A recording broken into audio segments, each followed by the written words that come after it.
विठ्ठला रे तू उदाराचा राव, विठ्ठला रे तू उदाराचा राव, विठ्ठला तू जीव जगाचा या, विठ्ठला तू जीव जगाचा या, विठ्ठला रे तू उदाराची राशी, विठ्ठला रे तू उदाराची राशी, विठ्ठला तुझ पाशी सकळ सिद्धी, विठ्ठला तुझ पाशी सकळ सिद्धी, विठ्ठला रे तुझे नाम बहु गोड, विठ्ठला रे तुझे नाम बहु गोड, विठ्ठला तू कोड पुरवीसी, विठ्ठला तू कोड पुरवीसी, विठ्ठला रे तुझे श्रीमुख चांगले, विठ्ठला रे तुझे श्रीमुख चांगले, विठ्ठला लागले ध्यानमणी, विठ्ठला लागले ध्यानमणी, विठ्ठला रे वाची बोला बहुरस, विठ्ठला रे वाचे बोला बहुरस, विठ्ठला रे सोस घेतला दिवी, विठ्ठला रे सोस घेतला दिवे, विठ्ठला रे तू उदाराची राशी, विठ्ठला रे तू उदाराची राशी, विठ्ठला तुझ पाशी सकळ सिद्धी, विठ्ठला तुझ पाशी सकळ सिद्धी, विठ्ठला रे शोक करीतसे तुका, विठ्ठला रे शोक करीतसे तुका, विठ्ठला तू एका झड करी, विठ्ठला तू एका झड करी, विठ्ठला रे तू उदाराची राशी, विठ्ठला रे तू उदाराची राशी, विठ्ठला तुझ पाशी सकळ सिद्धी, विठ्ठला तुझ पाशी सकळ सिद्धी. प्रस्तुत प्राप्त प्रसंगी सेवेसाठी निवडलेला अभंग दररोजच्या पाठातील जगद्गुरु तुकोबारांच्या गाथ्यातील देवळीकरांच्या प्रतिप्रमाणे 319व्या क्रमांकाचा आपला अभंग चालू आहे आणि अभंगाचं दुसरं चरण चालू आहे. दुसऱ्या चरणाचं उत्तरार्थ असा प्रकार. विठ्ठला रे तू उदाराची अवदार्याचा ठेवाच आहेस, अवदार्य स्वरूप तू आहेस. खरंच अवदार्याचं स्वरूप देव सर्व बाजूनं सर्व स्थितीने विचार केला त्या सृष्टीच्या रूपानं भगवान परमात्मा प्रत्येक जीवाला सुखी करण्यासाठी काही ना काही देतच न मागता मिळते नाही आपल्याला. न मागता मागितल्यात मिळलं ते वेगळं, मागितल्यात देतो ते दाता नुसता दाता, आणि न मागता देतो तो उदारांचा राजा. मग उदाराची राशी याचा अर्थ अंगभूतच अवदार्य देवाचं. प्रत्येक सृष्टीमध्ये त्यानं सृष्टी जी केली त्या सृष्टीमध्ये जेवढं काही निर्माण केले ते आपोआपच त्यांना मिळावं, जीवायला खायला मिळावं, भोगायला मिळावं, आणि त्या भोगातून त्यांना आनंद व्हावा.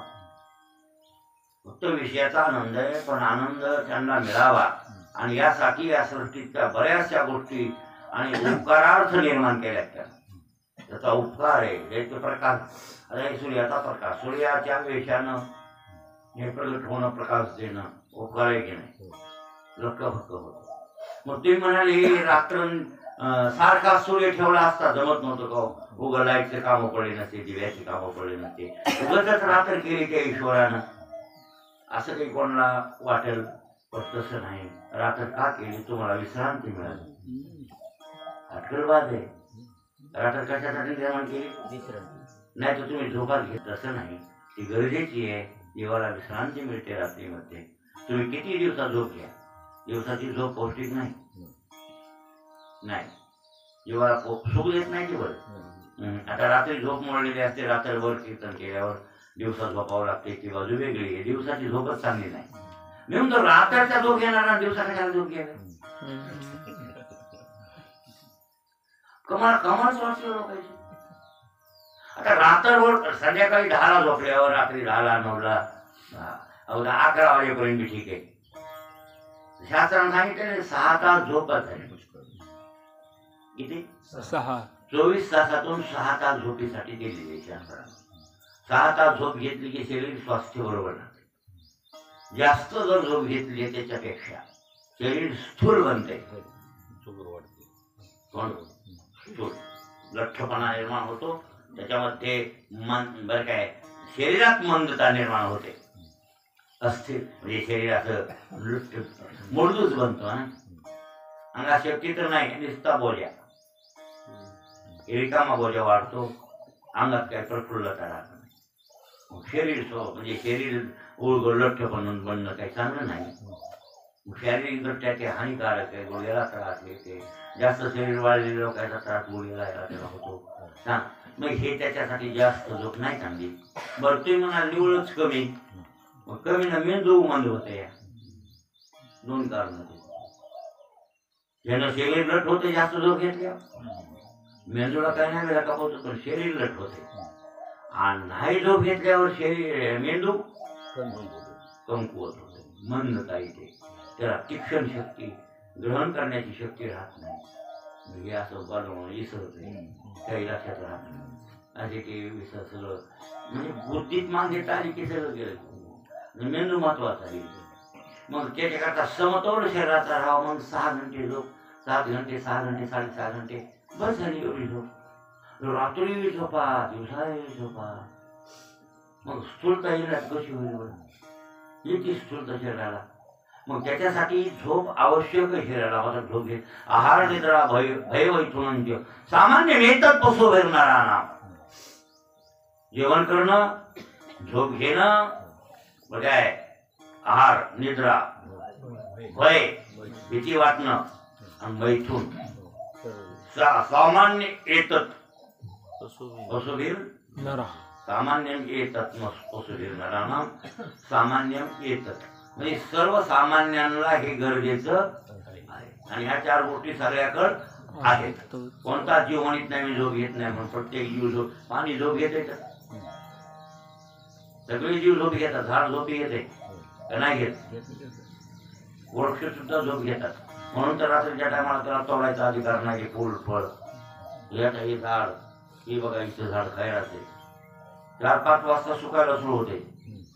आता बघा तुम्ही संध्याकाळी बघायला टाकलं येऊन 5 नंतर ते वरचे दिवस मला त्याचे मिटून जाते. ती पान सुकल्यावरच वाटते माणसाला सुकलं काय. मला त्याचा परिचय खैराचे झाड लांबून बघितले दिवसा पण रात्रीचा परिचय नव्हता मला. त्याचा रात्रीचा परिचय कशाला येईल मला. शेतात होता आमच्या खैऱ्याचं झाड, पण रात्री कशाला त्या खैऱ्या झाडला बघा इथं बघण्यात आलं. एक दिवशी ते लावलं आणि लावल्यावर म्हणजे ते लक्ष केलं नाही. माझं घरात किती मोठं झाड झालं थोडं म्हणलं सुकलं काय बिळू लागला काय गोवा चक्कच असं झालं. ते दिवस मला राजळ सोडलं नाही काय सुकलं कसं काय झालं गोवा ते गोवा असं मला वाटलं. सकाळ प्रफुल्लित झालं. म्हणजे आता रोजच क्रिया चालू आहे. ती रोजची रोज क्रिया चालू आहे. खायला झोपत संध्याकाळी ती मी कसं सकाळ प्रफुल्लित होतं. मला प्रत्येक प्राणी जीवसृष्टीतले ना त्यांना झोप गरजेची, झोप घेतातच. आणि ह्या सामान्य गोष्टी आहेत, सर्व जीवासाठी या गोष्टी आहेत. म्हणून त्या 4ही गोष्टी ईश्वराने निर्माण केलेल्या आहेत. आणि झोप त्या तिथे म्हणून रात्र ईश्वरानं निर्माण केली तुमच्या उपकारासाठी. तुमच्यावर जीवावर उपकार व्हावा यासाठी. आंब्याला आंबे जेवी मोसमात ते आंबे खाणं गरजेचं आहे. साखऱ्या बिमारी असो का काय असो गोळी खाऊची पण आंबा खाता. आंबे संपल्यावर जांभळं खाणं का साखर वाढलेली असते कमी व्हावी काय कमी होती. बघा किती अटकल बाज आहे परमात्मा. आधी नाही भाऊ जांभळं आधी नाही आंबे आधी आणि पुन्हा जांभळं. किती डोस काय त्याचं त्याला माहित आहे. साखर वाढल्यावर कमी व्हाव्या लोकांची म्हणून जांभळाचा उतारा. आणि पहिले माणसं काय येणे होते हुशार होते वाक्य ते म्हणत होत्या. मला एक जण गडी म्हणून आला खाय आण जांभळं. जांभळं आणले त्यानं तोडून करून खाय. मी म्हणलं निर्भा मला तेवढे आवडत नाही. जांभळं मला तेवढे आवडत नव्हते. जांभळाचा आंब्याचा उतारा असते आंब्याला जांभळाचा काय म्हणला कबा ही गोष्ट 50 वर्षाची. आंब्याला कशाचा उतारा आहे म्हणला जांभळाचा उतारा आहे खावं लागते असं म्हणलं. त्यावर हे मागून आता कळायले की खरं साखऱ्या बिमारीला उपायकारक ते अपायकारक नाही. साखऱ्या ज्या झाल्या तेव्हा कमी करते. त्याच्यात ही शक्ती येते जांभळामध्ये. काय बघा जांभळ बरं ते विचार थोडं गोड असते निवड आंबटच असते असं नाही. बरं दुसरे आमटं फळ असते तर ते साखर कमी करीत नाही हे करते काही. म्हणजे ईश्वरानं ज्या काही गोष्टी आणि ह्या मनानच केल्या की नाही निर्माण येणं तुम्ही मागितले थोड्याचे. अशी प्रत्येक गोष्ट प्रत्येक जीवासाठी ती योग्य आहे. त्याच्या मोसमाला ते निर्माण केले का मोसमी जरूर त्या वस्तू खाल्ल्या तर चांगल्या असतात. म्हणजे एकंदरीत हे त्या निर्माण केलं ईश्वराने हे मूलभूत आहे. म्हणून ते अवजाऱ्याची काय आहे राशीच आहे. राशीच आहे परमात्मा. नव्हे अवतारी स्वरूपच आहे किंवा विराट स्वरूप म्हणतात या देवाच्या स्वरूप. हे सगळे झाडं झुडपं अमुक तमुक ही सृष्टी सर्व ब्रह्मांड आहे ना, हे त्या विराटाचं स्वरूप आहे. जे विश्वरूप आहे ना त्या विश्वात्म्याचं स्वरूप आहे भाऊ. हा 21 स्वर्ग 7 पाताळ हे जे विराटाचं रूप आहे त्याला ताटस्थ्य रक्षण म्हणतात देवाचं. कोणतं रक्षण? ताटस्थ्य रक्षण देवाचं. हे विराट रूप आहे देवाचं. म्हणून हे विश्व आहे ना बरं काय हे नोहे अगवे माझ्या विस्तारलेपणाची नावे हे जगत नोहे अगवे. जैसे दूध मुराले स्वभावे त्याची दही. अरे दुधाचाच परिणाम झाला दही त्याप्रमाणे माझाच परिणाम आहे हे मायेचा माझ्या. आणि माझा विवर्त आहे ब्रह्मचैतन्याचा विवर्त मायेचा परिणाम. असं हे जग आहे. जग नव्हे अवघा जनार्दने जनीवनी अवघा देव आहे. असं हे विश्वरूप आहे. आणि ह्या विश्वात सगळ्या उपकारातल्याच गोष्टी आहेत.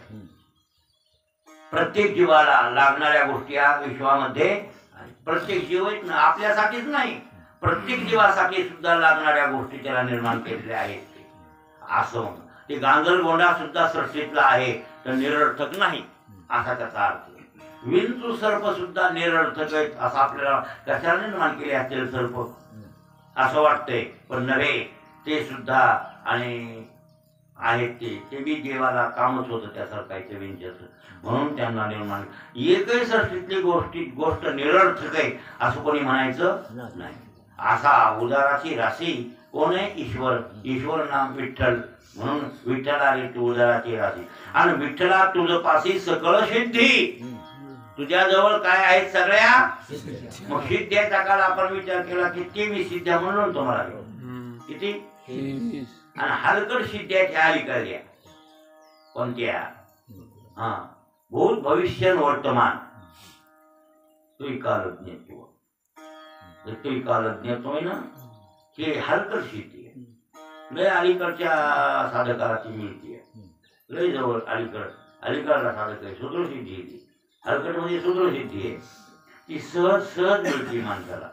ते काय पुन्हा वार सहन करणं अग्नीची उष्णता सहन करणं पाऊस सहन करणं लक्षात आलं. हो प्रतिष्ठा म्हणजे प्रतिष्ठोप्यम. आणि त्याच्यामध्ये इथं वर्णन नाही की स्तंभन करता येतं. स्तंभन हो जसं वाऱ्याचं स्तंभन पाण्याचं स्तंभन. बघा बरं दुर्योधन काही लई भक्त होता का काय? तर लई मोठा योगी होता पण पाण्याचं स्तंभन करीत होता आणि पाण्यात झोपत होता की नाही? पाण्यात लपला होता की नाही? पळून गेलता आणि कुठे लपला? मग पाण्याचं स्तंभन केलं. म्हणजे आपल्या शरीराला पाणी किंचित भर लागता कामा नये आणि त्याच्यात झोप घ्यायची काय पाण्यातच. कमाल आहे तिथं लपून बसलं होतं. हो ही सिद्धी त्याच्याकडं होती आणि मान्य करावं लागलं. पाण्यात लपलं नाही तर पाण्यात मरत आहेत माणूस. वाचत नाही पाण्यात माणूस वाचत आहे कसं वाचतो ना आपण. प्रत्येक स्तंभन केलं पाण्यात. पाणी मधात नाही जाऊ देत नाका तोंडात नाही. त्याच्या भोवतालून एक समजा उदाहरणार्थ मोकळं पाण्यामध्ये सुद्धा त्याला मोकळं असं त्याने केलं आणि असं झोपलं ते पाण्यात लपून बसलो. ते हुडकून काढलं सोडा. हो असं आहे की नाही वर्णन महाभारतामध्ये?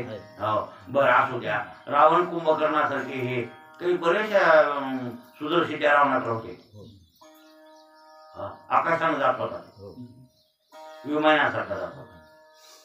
हो ते रथ जटायू संग युद्ध केलं. जटायू पुरे रावण हे दाती धरले तृण गवत धरलं जाता. गवत धरलं म्हणजे कळलं का शरण येण्याचं लक्षण त्या काळातलं. त्या काळात जसं हरिश्चंद्र राजाच्या काळात होतं. गवताची पिंडी डोक्यावर धारण करून बाजारात उभा राहिला की विक्रीला निघाला. बरं काय माणसं विकत होते पहिल्या काळात एकमेकाला नाही काय. आपल्या भक्ती विजयात वर्णन आहे तो हंसी नावाची कुणबीन मानकोची बोधल्याच्या पाहुण्याकडं होती का नाही कामाला विकत घेतलेली त्यानं आणि त्यानं विक्री काढली. हंसी कुणबीन जिथे माणसं विकित होते, नौकर मालक विकित होते, नौकरायला म्हणा की हे आमचा गडे आणि हे विकायचं आहे. बाई लावणी इकलंच होतं. नाही बाई लावणी हे बैल कधी विकत होतो बाजारात. मग त्याचं मग त्याचा बैल आपण घ्यायचा. तसं एखादा माणूस विक्री काढलं मग ते आम्हाला गरज नाही, मग तुम्ही घ्यायचं ते असं पहिल्या काळात होतं. ते हौशी कुणबी तिथे मालक विकू लागले, भक्ती विजयात वर्णन नाही, तिथे मालक विकू लागले. आणि ती होती भगवत भक्त, तिला नाव देवाचा, कीर्तन भजन ऐकायचं, तिनं श्रवण करायचं. आणि शेजारी गावाला मानकोली बोधल्याचं गाव धामणगावचे ना ते. तुमचं धामणगाव नाही, तुम्ही डग धामणगाव. त्याचं मानकोली बोधल्याचं बोधले धामणगाव आता घे. त्या धामणगावचे होते ते. आणि शिवशेजारला सासरवाडी त्याची. मानकोजीचं खपत नव्हतं कोणाला द्यायला. ते पाहुणे मेवणे यायला, त्या मेवण्याने विक्री काढली की हौशी कुणबी ती काढून ती तिला नाद होता शिवशेजारला शेत सांभाळायला जायचं, यायचे मालकाचे शेत. आणि मानकोजीचं तिकून ते वावर. मग हिनं मानकोजीचं भजनाला याला त्याला कीर्तनाला कावा संध्याकाळी जायचं. ह्याला खप नाही गेलं. हे काय बी आपले उगतच काम सोडून द्यायले, काही कीर्तन ऐकत बसायचे हे ते काढली विक्री विकून टाकायचे. म्हणजे गेला पाहिजे नाही बाई लावणी भाऊ बैले मारायला म्हणजे विकून टाका. तर असं ना तसं विक्री काढली. मग ती हौशी रडू लागली, मानकोजीकडे आली, मला आता ही काय घेतं, आता कोण घेते की कुठं जावं लागते.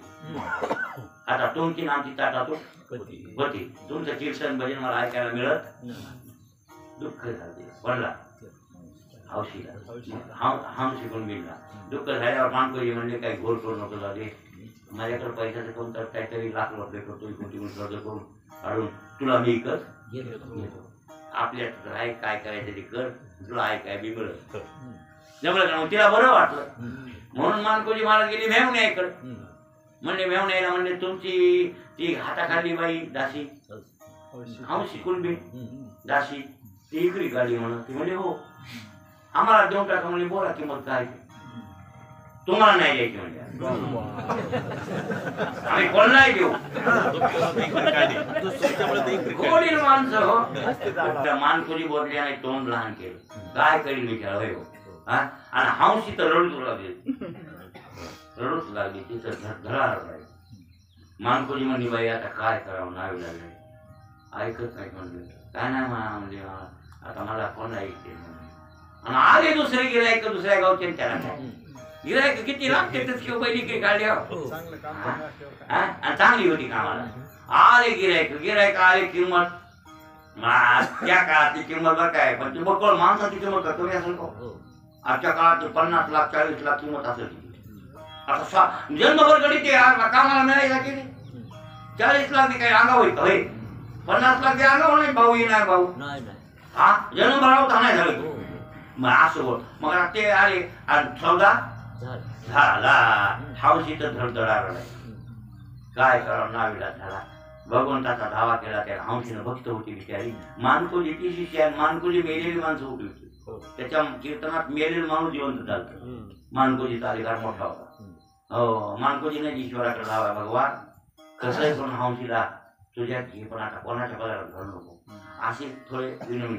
महाराज ते आले, सौदा केला, लिखापडी झाली. हौशीला निघाले घेऊन की हौशी चंपट झाली. बेपत्ताच हौशीचा केला, देवानच केला. ते हौशी ठुलीच नाही हो, स्वरूपात विलीन करून घेतली कुणबी. आता पैसे बी गेले, गिराय का बरं बघा. आता तुमच्या पदरात बैल द्यायला वाटत मिळाला कसंही नाही भाऊ. हा तुमच्या पदरात घातला, लाकडा करून द्यायला, पैसे घेतले, बैल जाऊन द्या तुमच्या लावून द्यायला मिळाला. पण भानगड ही तिथले तिथंच की पुन्हा म्हणल्यावर ते म्हणते बैल इथंच मिळाला तुया, मग पैसे मला वापस. ते लागले भांडण. ते म्हणले पैसे वापस द्या. ती बाई या आम्ही सौदा झाला, तुमच्या हातात दिली, लिहून घेतलं, लिहून दिलं, आता काय राहिलं, आम्ही पैसे देत नाही. ते म्हणे द्यावंच लागते. ती देवाने कटकट लावली, त्याची झाली झगडे, मानकोचे शेप सुटले आणि त्याचे झगडे ते आई बैठे गेली देवाच्या स्वरूपात कानोपात्राची पिवली झाली. असा प्रकारे भाऊ उभे माणसं, हे उभे माणसं कळलं. म्हणजे एक लक्षात ठेवा, त्या शूद्र सिद्ध्यातल्या सिद्ध्या काही पुष्कळ असतात त्या की म्हणजे परकाया म्हणजे परचित्त परीक्षण, दुसऱ्याच्या चित्तातलं ओळखीनं. हे नाही भाऊ तुमच्या मनात काय, तेरे मन की बात मैंने पहचान, मनोगत ओळखी मुंगीचे, मुंगीच्या सुद्धा मनातलं ओळखीत येते कोण, शूद्र सिद्धीवाला माणूस. शूद्र सिद्धी प्राप्त झाली, विनायकरावच्या मनात काय, झटक्याला सांगितलं मग विनायकरावला मोठा महाराज वाटणार का छोटा वाटणार, माझ्या मनातलं ओळखीनं महाराजांना त्या महाराजाला कळतंय असं तुम्ही म्हणणार की नाही. मग तुम्हाला एवढ्यावरच केवढा महाराज वाटणार, देवच वाटणार ते महाराज वाटणार की नाही. आणि हे इकडं हलकट आहे, इकडं तर काय ते महाराज हलकट सिद्धीत गुंतलंय ते महाराज. लक्षात होते ना तसे आहेत ना माणसं, आता मी माणसं तसे काय असतील नाही असं नाही. वर्तमान कळतं, काय लय अवघड आहे काय, दुसऱ्याच्या चित्तातलं तर ओळखू येतं पण पुढे काय होणार आहे, मागे काय काय हे सांगता येतं ते कोणालाही सांगता येईल, पण पुढे काय होणार आहे, आता काय चालू आहे, मागे काय झालं, भूत भविष्य. मग आपल्या स्वामीकडे नव्हतं काय, माधव स्वामी बघ त्रिकालज्ञ होते ते, माधव स्वामी त्रिकालज्ञ होते महाराज. आता त्याच्याकडे किती सिद्ध्या होत्या आणि काय दिल्या, पण हे शूद्र सिद्धी तर त्यांच्याकडे सहज होती. कोणाकडे, स्वामीकडे. स्वामी पुढचं सांगत होते, आमची वडील म्हणले होते ते असताना चला वाडीला पाय पडायला गेले, वाडीला दोघं. आता शाळापाशी कुठल्या पडून स्मशानभूमी खबरस्तान, मुसलमानाचं खबरस्तान आहे पहिली शाळा, तिथून वाट होती आणि एकूण शाळा आणि एकूण खबरस्तान. आता हे हिंदू गेले कब्रस्तानातून कुठं घालून वाडीला, मुसलमान काढा म्हणून ह्या चापटा आणले आणि ते काही चलत नव्हतं ना, राज्य तेच होतं. मग काय चलत मारलं गेलं, मारलं की स्वामीकडे गेले, पाया पडले गेले, लांबून दर्शन घेऊ देत होते. माझ्यावर दर्शन घेते सगळं घेतल्यावर मग ते गोष्ट काढली म्हणून माझे हो म्हणले आळूक म्हणजे महाराज पण त्या मुसलमानाने वाटत मारला. काहून मारलं म्हणजे तिथून गेलो म्हणजे कब्रस्तान आम्हाला काय लक्षात नाही आलं, तिथून गेलो तर त्याने कब्रस्तानातून कधी पुढे घालून चालले म्हणून थापला हाणल्या म्हणजे हाणूया म्हणजे त्याचं पालचं पडणार आहे. त्याचं पुढच्या वर्षी ते मरून जाणार कापले तो म्हणून बापू लगेच त्या वर्षातच घडलं म्हणजे 1 वर्ष सामान्य दावणी मग हे स्वामीला कळत होते की नाही, कळत होतं. स्वामी लय हुशार होते. ही सुदृढसिद्धी आहे, लय भाऊ भारी नाही नाही कराव, तुम्ही फक्त रामायण वाचित राहा. कसं काय तुम्ही कसोटीनं वाचिलात काय गो, नेटावल्या तर त्यांच्याकडे नेटावल्या दोघं जवळजवळ आहे लोक. हे असं हे तर सहज प्राप्त होतं सिद्ध्याच्या द्वारे. या सुदृढ सिद्ध्याची नाही, त्या फार अलीकडच्या सिद्ध्या आहेत. एवढ्यानं मोठा महाराज नाही बरं काय, सर्पासारख्याला स्तंभन करता येतं.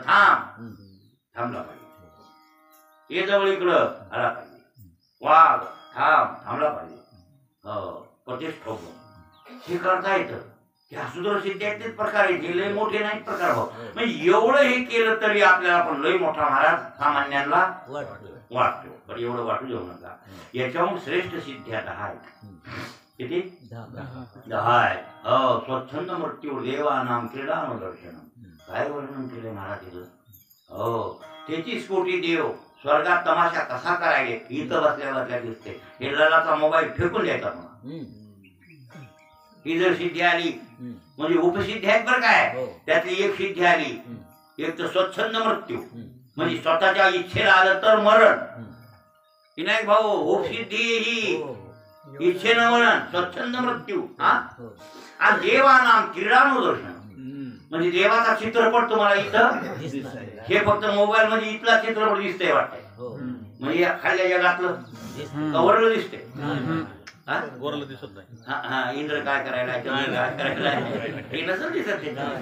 इथं दिसतंय ना या मोबाईल मध्ये भाई भारतात काय चाललंय, कुठं चाललंय, कुठं काय तमाशा, अमुक ढमुक, काही बऱ्याच गोष्टी पण त्याच्यात सगळं दिसत. हा मग हे तर मग याच्यावर हे मायेतले सगळे खेळ आहेत.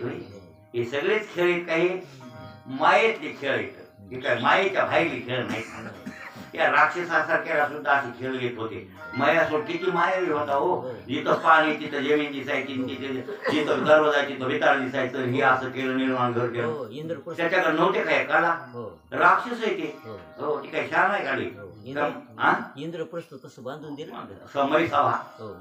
मग इतकंच नाही, ह्या उपसिद्धीची एवढा श्रेष्ठपणा आहे की देव 33 कोटी स्वर्गामध्ये काय करायचे, कुठं तमाशा चालू आहे, कोण कसे बसले तर दूरश्रवणम दूरदर्शनम मनोयम कामरूपम कसिद्धेत वर्णन काय कशा सिद्ध्याच्या आपल्या भागवत वाचामध्ये कळेल तुम्हाला. एकनाथी भागवत कोणतं भागवत एकनाथी मी 11व्या स्कंदामध्ये या सिद्ध्यांचं वर्णन आलेलं आहे. मग आपल्याला काय देवानाम क्रीडानुदर्शनम म्हणजे देव कशी क्रीडा करायचे इंद्रचंद्र हे सुद्धा दिसतंय.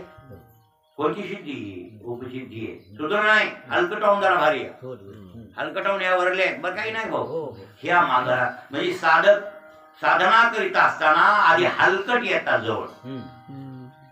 पहिले हलकट म्हणजे परचित्त परीक्षण, हे हलकट.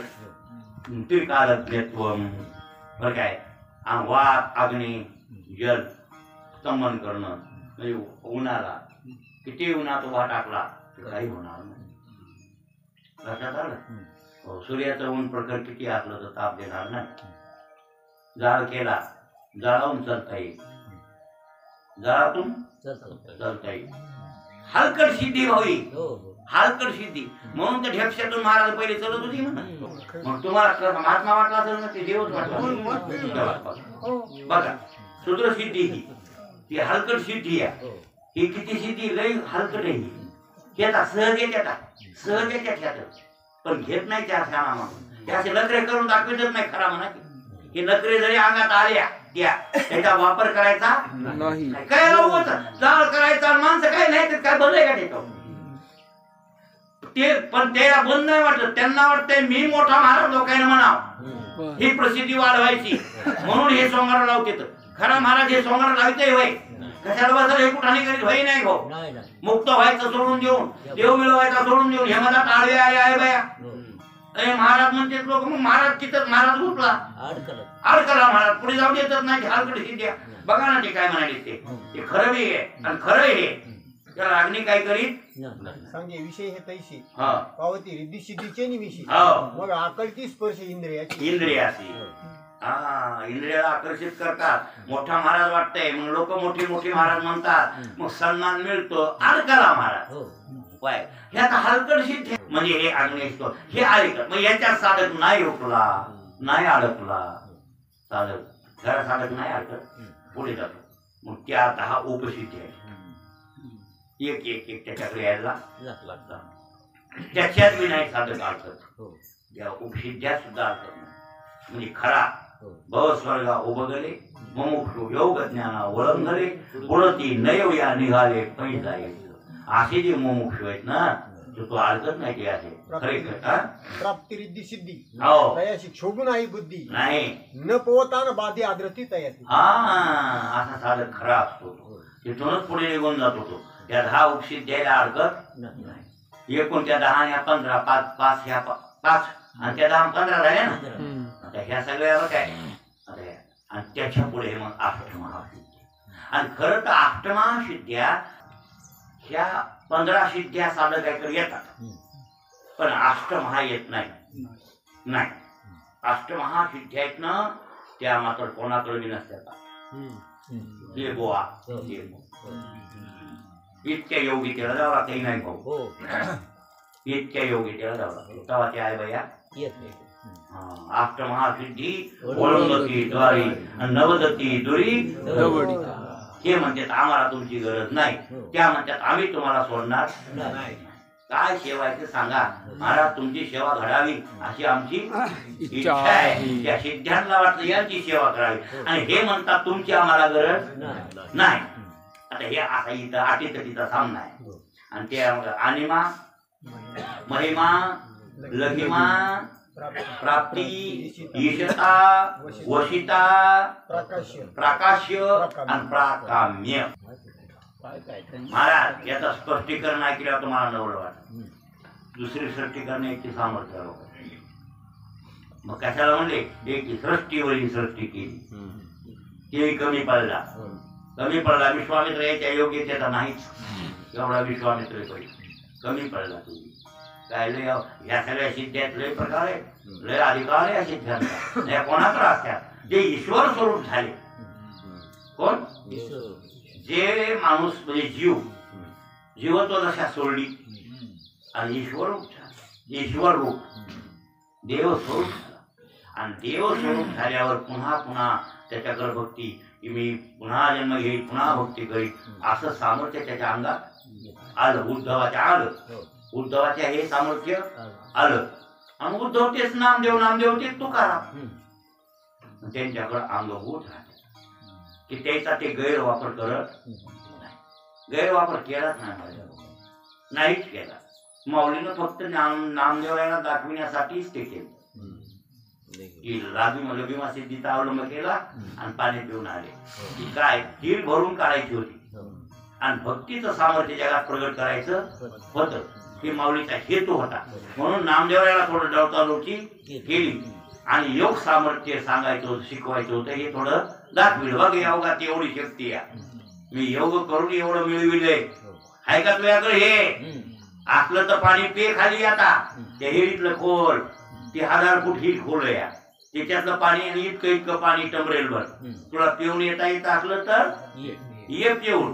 हा बघ आता मी जातो का नाही तर त्या मारवाडात त्या तीर्थयात्रा प्रकरणाचं ते वर्णन आहे. त्या तीर्थावळी प्रकरण म्हणतात ते. आज बघत नामदेवराय म्हणले आता बाबा तुम्ही योगी आहे, कसं करणार तुम्ही? बघा म्हणले आता कसा होतो. लगे पोपट झाली भर पाणी पिलं. पोपट होऊन वर आले. पुन्हा ज्ञानोबाने रूप प्रगट केलं. पाणी पिऊन आलो. पोपट झालो, पाणी पिऊन आलो. आणि आता बरं काय मी तृप्त झालो. तुमचे तुम्ही बघा. चांगला तर मरणाच्या लागल्या. नामदेवराय म्हणले तुम्ही पिलं पाणी पोपट होऊन आमच्याकडचे प्रकार नाही. तरी आम्ही पाणीच स्वाद प्यायचे तर देवाला मागू. आमचा योगक्षेम मोहाम्य पांढरंग योगक्षेम होणार. म्हणजे डोळे झाकले आणि धावा केला. कोणाचा? माय बापा धावत ये. तहानेनं मरायलो. 10 कोस पाणी नाही. आता कुठं जायचं? मी ताणे वाचून मरतो. या सगळ्या संताला ताण लागली आणि ताणे वाचून मरायले. देवा कसंही करून धावून ये. असं हाका मारल्यावर तिकडं त्याचं ताट ढकलावं लागलं. त्या पांडुरंगाला ताट ढकलून रुक्मिणीला म्हणजे रुक्मिणी नामदेव संकटात पडलाय, पाण्यावर तळमळायलाय. मी जातो नाम नाही ते सर्व व्यापीच आहे. पाण्याचा मुसंडाच वर आला. ती भरभरा भरली. खळखळ पाणी वाजलं आणि वर भरून व्हायला लागली. त्यावेळेला डोळे देवा सांगितलं नामदेवा उठा, डोळे उघडा, अहो पाणी प्या. खाली जायची गरज नाही, वरूनच व्हायलंय पाणी. हो. आणि मग नामदेवराय उठले. खळखळ वडा व्हायलाय. भाऊ विनायक भाऊ. आणि मग नामदेवरायला चोरी चुरस आली. नामदेवराय विचारा बरं काय फटकारा मारायला ज्ञानोबायला तयार झाले. हो माऊली पाणी प्या. एकटी पिऊन आली अप्पल पोटेवणी. तुम्हाला ओपतय काय? अप्पल पोटेवणी पिणे काय संत लक्षणात बसतय काय? सगळ्याला पाजवावं लागते. त्याला संत म्हणते म्हणले. तुम्ही ते काय योगी काय उपयोग नाही संकोचित. अहो या त्या पाणी आता सगळ्यांना प्या आणि आंघोळ बी करा. इतकं पाणी. आणि मग ज्ञानोबाने कौतुक केलं. नामदेवा तुझ्या भक्तीची खरंच सीमा आहे. हे तुझ्या भक्तीत खूप सामर्थ्य आहे आणि मला हे शिकायचं होतं म्हणून ते डवचिल. हे डावचा डवचिल. महाराज या अष्टमहासिद्ध्या या योग्य या महात्म्याकडे अंगभूत असतात. ईश्वर स्वरूप झालेत ना ते अतिक्रमण करणार नाहीत महाराज. नाही तर मनात आलं तर दुसरी सृष्टी करण्याचं सामर्थ्य लोक आहे. दुसरी सृष्टी करून दाखवते. काही वाटेल ते करून दाखवते. ही शक्ती त्यांच्याकडे असते आणि अशा ह्या सिद्ध्या अंगभूत त्यांच्याकडे असतात. बरं काय अष्टमहासिद्ध्या आपण याचा विचार उद्या करू. आता राहिलेला की विठ्ठल उदाराची राशी आहे आणि त्याच्यापैकी सगळ्या सिद्ध्या मग आता या सूत्रसिद्ध्या आहेतच. मायेचा प्रकार येते आणि मायेचं जिथं प्राबल्य आहे, तिथं ईश्वर आहे. आणि मायेचा जेवढा खेळ आहे तेवढा त्याला माहीतच आहे नाही. म्हणजे अंगभूत आहे खेळ त्याचा ईश्वराचा आहे, त्याला माहित आहे. म्हणून हे सर्व सिद्ध्या त्याच्याजवळ असणं काही अशक्य नाही. 8 महाबी, उपसिद्ध्याबी, सूत्रसिद्ध्याबी, सर्व सिद्ध्या देवाजवळ असणं शक्य आहे. का? तो ईश्वरच असल्यामुळं त्याच्याकडे ते असतात आणि आहेत. आता याच्याहून काही वेगळं सामर्थ्य त्याचं, आणि म्हणून त्याला ईश्वर म्हणतात किंवा भगवान म्हणतात. त्याचा विचार उद्या करू. पण एवढं आहे की तुकाराम महाराज त्याला विठ्ठला तुझ पासी सकळ सिद्धी, विठ्ठला तुझ पासी तुझ्याजवळ सगळे सिद्धी आहेत पांडुरंगा, असं ईश्वराला बोलायले कोण? तुकोबार आहे. आणि त्याचा विचार सगळ्या सिद्ध्या आहेत आणि सगळ्या सिद्ध्या असूनही काही वेगळं आणखी विठ्ठलाकडे आहे.